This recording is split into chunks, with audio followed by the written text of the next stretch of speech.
Ja, mal was anderes mit dieser Form hier. Super soft gelagert. Die Vibrationen sind auf jeden Fall eliminiert. Das war schon fast aufwendiger wie der 10 Zoll. Heute geht es um die DJI 04, die Lite-Version und den Speedy B35.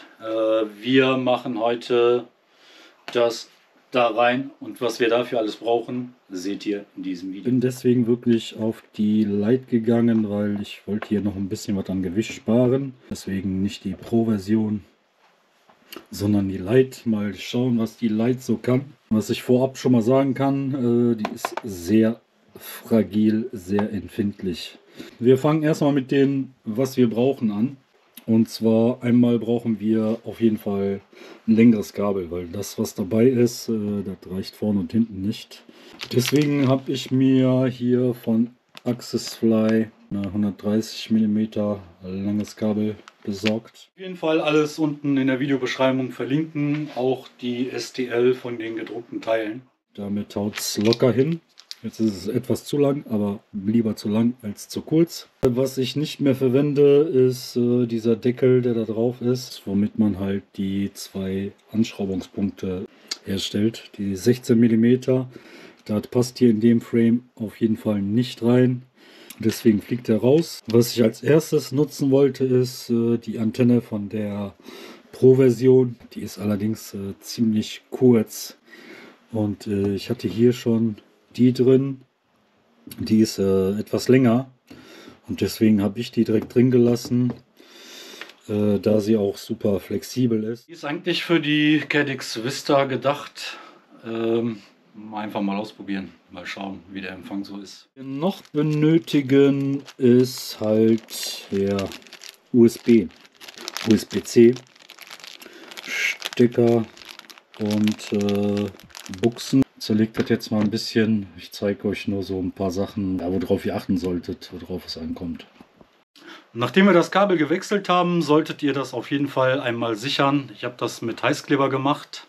Einfach ein paar Tropfen da drauf, eben, dass die nicht mehr sich losvibrieren können. Gerade bei der Kamera. Also da bin ich schon ein bisschen großzügiger hergegangen und habe das mit Heißkleber ja, zugemacht, dicht gemacht. Die Kamera, das Kabel, was da drauf geht.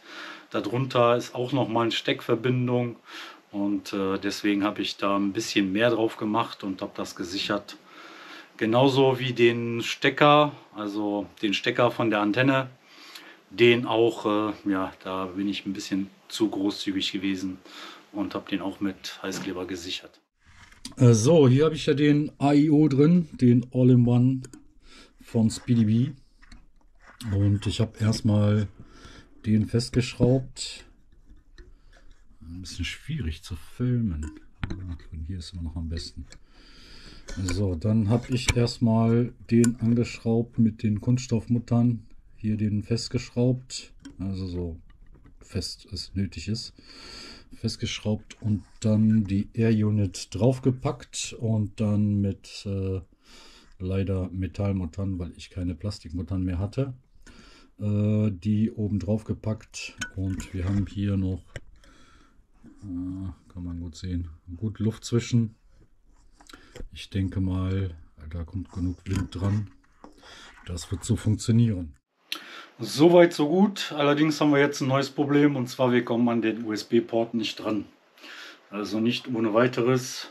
Wir könnten hier eine Öffnung machen, aber das ist doof. Und da ich eh noch USB-Stecker und Buchsen übrig hatte von ein anderes Projekt, habe ich mir gedacht, ich lege mir einen Port nach außen. Ich habe den GoPro Mount hier ein bisschen umfunktioniert, ein bisschen umdesignt und habe jetzt hier den USB-Stecker, USB-C Stecker drin. Und ja, jetzt komme ich so an die Daten direkt gut hier dran. Muss da nicht irgendwie ein abfummeln da rein und so.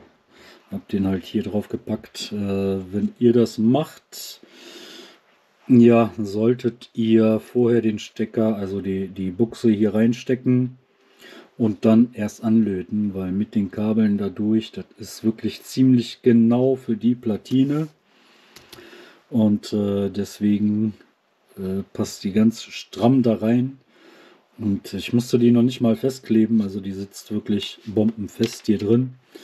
Der Stecker beim Einstecken oder Ausstecken bewegt sich da gar nichts. Das funktioniert super. Die Voraussetzung ist halt, dass ihr die Kabel später anlötet.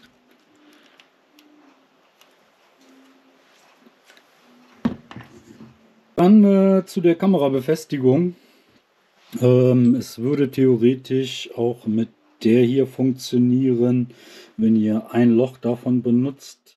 Mit der Originalen habe ich das aber nicht probiert und deswegen weiß ich auch nicht, wie das ist mit den Vibrationen. Allerdings braucht ihr für die Kamera an sich eine andere Halterung. Ich habe ein bisschen mal gegoogelt, ein bisschen im Netz geguckt und es gibt so diverse Halterungsmöglichkeiten. Aber die sind alle so offen. Also das ist zum Beispiel hier eines, was nur über die Kamera kommt und dann habt ihr hier die Anschraubpunkte. Aber das ganze hintere, ja, das ist alles offen. Das ist, ja, gefällt mir nicht so wirklich. Dann habe ich so ein bisschen was modifiziert und sowas ist dabei rausgekommen. Jetzt ist das halt ein bisschen abgedeckt. Ich habe eine fertige Datei genommen und habe die halt ein bisschen umgestaltet. Und das Ganze sieht dann halt so aus. Jetzt haben wir das Kabel hier auf jeden Fall gesichert. Das kann nirgendwo hin und vor allen Dingen, wir haben die Platine ein bisschen gesichert von Dreck, dass man da unten und oben, ja, es zu ist.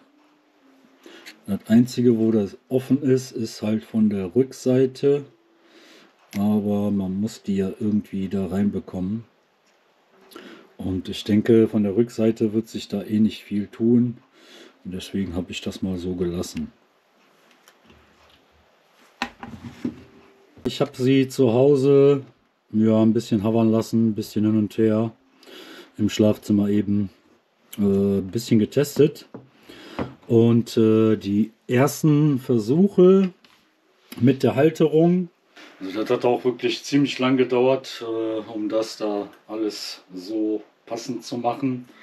Das war schon fast aufwendiger wie der 10 Zoll.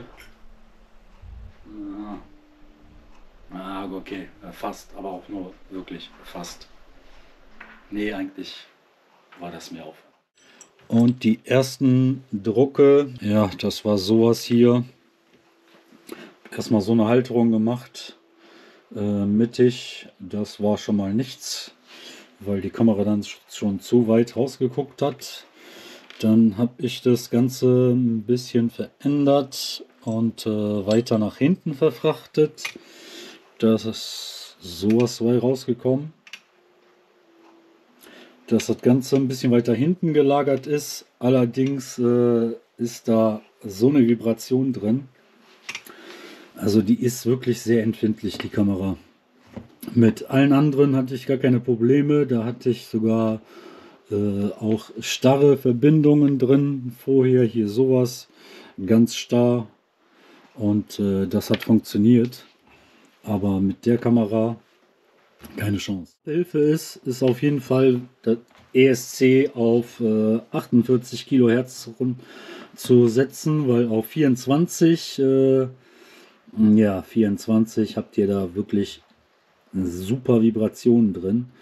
Das sind die Frequenzen kommen, glaube ich, irgendwie ja durcheinander. Also mit der Frequenz, mit der 24er Frequenz kommt die Kamera auf jeden Fall gar nicht klar.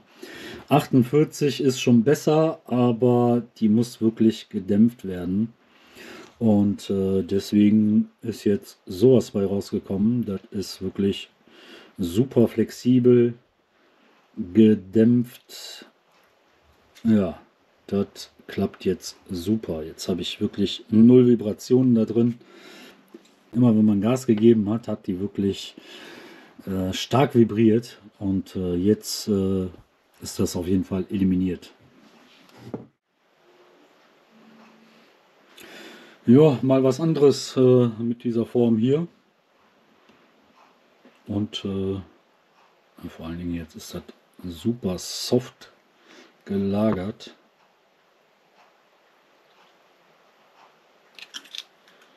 Ich weiß nicht, ob man das so sieht auf der Kamera. Schwierig, das so einzufangen. Ja, die STL davon tue ich bei Thingiverse rein und da könnt ihr das euch runterladen. Die Schraube, die ich hier zum Befestigen verwendet habe, ist die Originale, die bei der A-Unit mit dabei ist. Und ja, die funktioniert super. Dafür ist das angepasst und das klappt super damit. Ja, wenn es jetzt mal wieder aufhört zu regnen, steht noch ein größerer Testflug an. Aber ich denke, das ist alles super soweit. Also die Vibrationen sind auf jeden Fall eliminiert. Ich halte euch auf den Laufenden und freue mich dann auf den ersten Flug und natürlich auf eure Kommentare. Ich hoffe, es hat euch Spaß gemacht. Es war informativ und ich hoffe, wir sehen uns dann mit dem nächsten Video wieder. Bis demnächst in der RC-Werkstatt.